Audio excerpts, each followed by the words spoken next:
Hay una especie de fuerza invisible que guía todo lo que hacemos, sobre todo cuando creemos que nadie nos ve. Es como un código personal, ¿no? Una brújula interna. Bueno, pues hoy vamos a meternos de lleno en qué son exactamente los valores y cómo, al final, acaban moldeando nuestro día a día. Así que, para arrancar, vamos con una pregunta directa al grano. ¿Qué es lo que guía las decisiones en esos momentos? ¿Qué principio fundamental es el que entra en juego? Ojo, que es una pregunta clave, porque la respuesta nos define como personas. Venga, pues este es el plan para los próximos minutos. Primero, vamos a explorar esa brújula interna invisible. Después, veremos los pilares que hacen posible que convivamos. También, qué pasa cuando valores buenos de repente chocan entre sí. Y claro, cómo se enfrentan a los desafíos de la era digital. Y ya para terminar, veremos cómo se aprenden y cómo al final esos valores se convierten en nuestro destino. Muy bien, pues vamos a ello. Empecemos por el principio. Hablemos de esa brújula interna, de ese código invisible, que en el fondo es lo que nos define. Vale, para que todos partamos de la misma base, pongamos una definición sobre la mesa. ¿Qué son los valores? Pues son esos principios o virtudes que nos caracterizan. Pero cuidado, no son solo ideas abstractas, son, de hecho, la estructura de nuestra identidad y la base de cómo funcionamos en sociedad. A ver, y esto es muy interesante, porque no todos los valores son iguales. Podemos clasificarlos un poco. Por un lado están los morales, ¿no? Los que tienen que ver con el bien y el mal, como la honestidad o la justicia. Luego los éticos, que son más como guías para el comportamiento profesional o social, piensa en la responsabilidad o el respeto. Y finalmente los personales, esas prioridades que cada quien elige para su vida, como la libertad o la creatividad. Es curioso pararse a pensar cuáles resuenan más en cada persona. Bien, ahora vamos a dar un salto. ¿Cómo se aplica todo esto a gran escala, en la sociedad? Pues aquí entran en juego los pilares de la convivencia.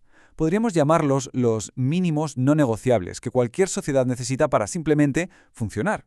Y esta tabla lo explica genial. Fijaos, tenemos 4 valores que son prácticamente universales. Primero, el respeto, que a día de hoy, en 2026, podría ser algo tan simple como aceptar opiniones distintas en redes sociales sin insultar.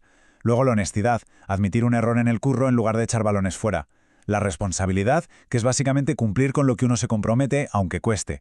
Y por último, la solidaridad, echar una mano a un vecino o apoyar una causa social. Son acciones del día a día, pero son las que de verdad construyen una sociedad sana.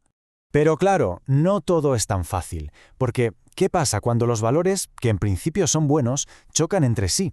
Aquí es donde la cosa se complica. Aprender a priorizar, a elegir, esa es la verdadera prueba de fuego. A ver, imaginemos esta situación, este dilema.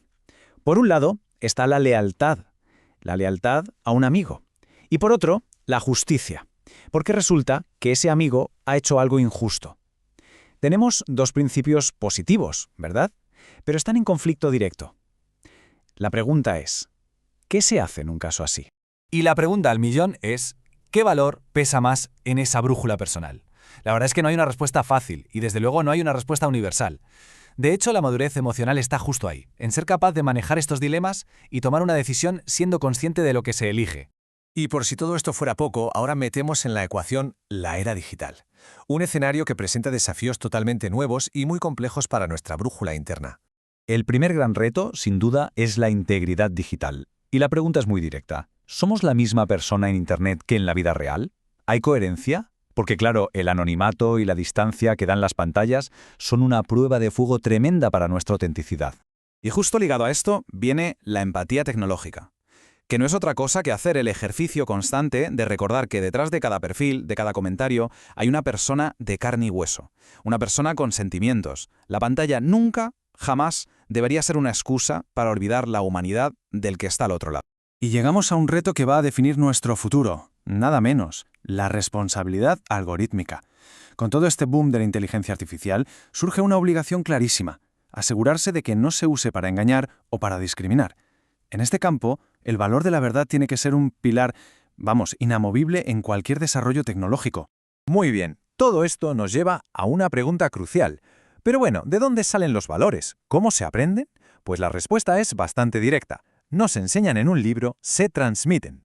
El proceso, como se ve aquí, es más o menos en 3 pasos. Lo primero, la observación. Aprendemos mucho más de lo que vemos que de lo que nos cuentan, ¿no? Del ejemplo. El segundo paso es la acción, porque un valor no es real del todo hasta que se pone en práctica, sobre todo en una situación complicada. Y el tercero, la reflexión. Es ese preguntarse constantemente, oye, ¿esta decisión que estoy tomando es coherente con la persona que quiero ser? Y con todo esto llegamos a la gran conclusión, a cómo nuestros valores se convierten poco a poco en nuestro destino. Es el viaje que va de los principios a la pura realidad. Mirad, las fuentes que hemos analizado para preparar esto ponen un ejemplo muy claro. Para una sociedad que está intentando reconstruirse como la de Venezuela en 2026, la clave del éxito a largo plazo no está solo en la economía o la política. La clave es recuperar una cultura ciudadana fuerte, y esto se consigue con valores como el respeto a las normas, la ética del trabajo. Es la demostración de que los principios individuales tienen un impacto colectivo brutal. Y creo que no hay mejor forma de resumir todo esto que con una idea potentísima, que se suele atribuir a Mahatma Gandhi. Dice algo así: los valores se convierten en acciones, las acciones en hábitos, los hábitos en valores y los valores se convierten en el destino. Es un círculo, ¿verdad? Un ciclo que se retroalimenta y que al final define por completo nuestra trayectoria en la vida. Así que la reflexión final es casi obligada. ¿Hacia qué destino está apuntando esa brújula interna que todos llevamos dentro?